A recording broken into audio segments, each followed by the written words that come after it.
listen to mom. So I never went back.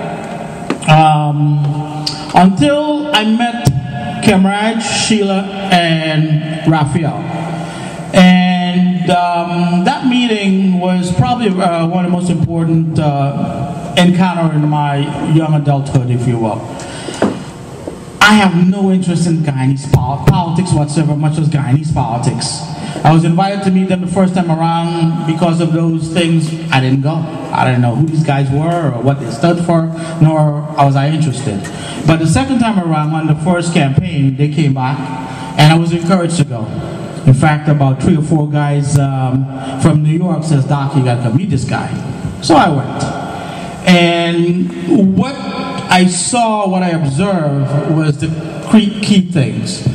You'll hear from Camarade later on, and you'll know what I'm talking about. What he's going to say is probably more important than how he says it.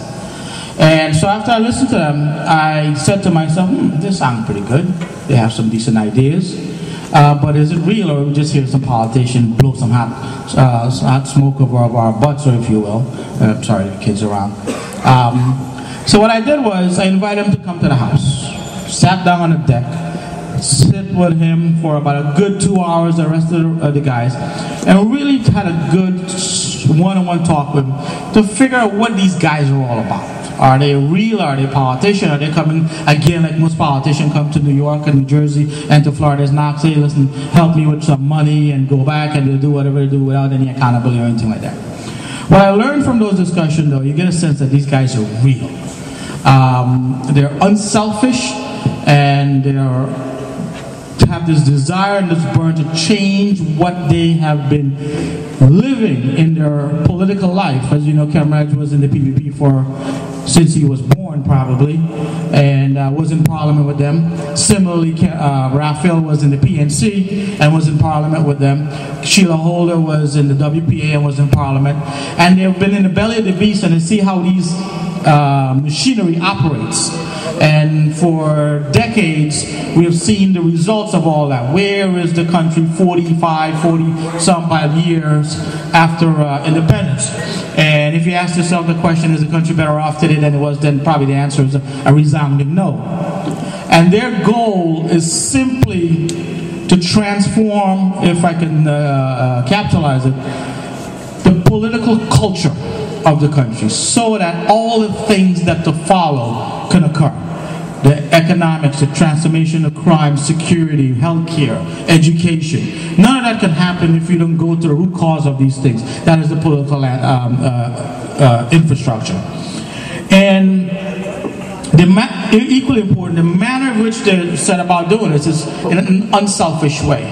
I think to their sacrifice of their family, their lives, the constant threats is still pressed through. Even to this day, they get threats on their daily lives and are interrupted. But they press on anyway, despite these things. And that tells you of their commitment, their courage, and their dedication to this cause, at a peril to themselves. And so that's one of the reasons why I joined, and we're able to get thousands of folks in New York, New Jersey, where we started first, and hopefully we'll see now in Florida, where a lot of our fellow brothers and sisters reside or visit, can help put a hand in for this movement. In addition to their story about this is the story of the why, the story of Guyana. I believe that all of us, if we have an opportunity to look back, and I'm sure we want to go back to an environment that's more hospitable, safe. I mean, you wouldn't want to go in an environment where the next day, as soon as you land, you have to worry about, okay, am I going to kill, rob, and how are you going to get killed or robbed? Are you going to be stabbed while you're sleeping, or in the bottom house of your family's home, like has occurred to many Guyanese who are returning. And not only that, but the safety of the folks who are there. Camarade will tell you about why all that is happening, what we can do to change that. Putting all together, I believe we have, if as much as possible, a moral obligation to do whatever we can to help causes to do the right thing for Guyana, whether it's through charity or sending stuff to our family.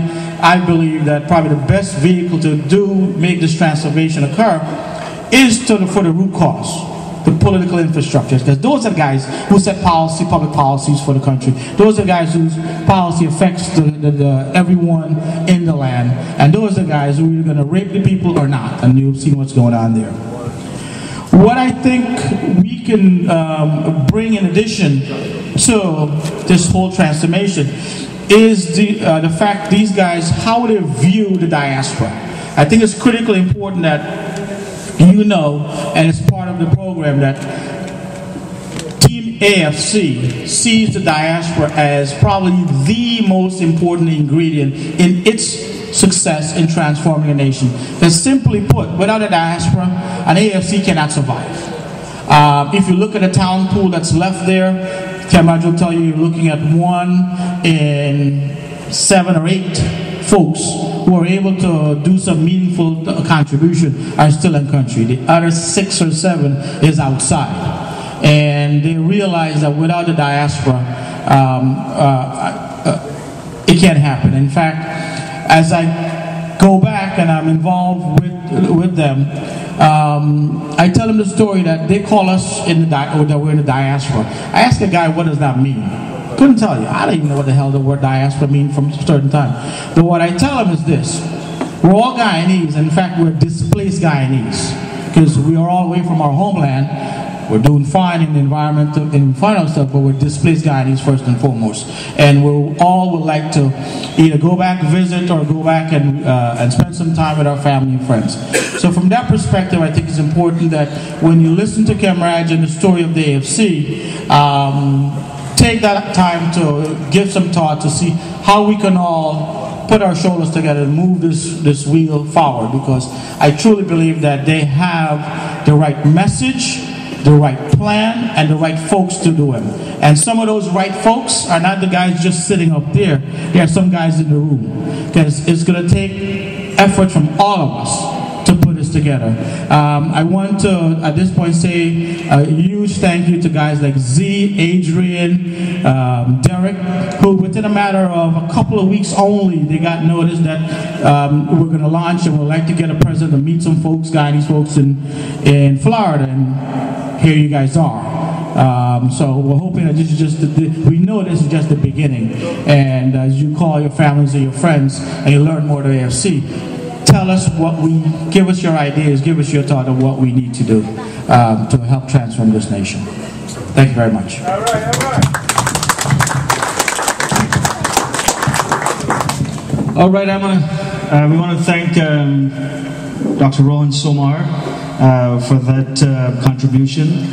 And you know what? I want to try something very adventurous here. We have a video that we've prepared. It's about change. It's about why Guyanese want change, and from their perspective, unedited, of course. And my challenge will be sound. All right, so you'll have to bear with me. We didn't get the right cables in place, but we certainly can attempt this. If it doesn't work, I'll continue talking.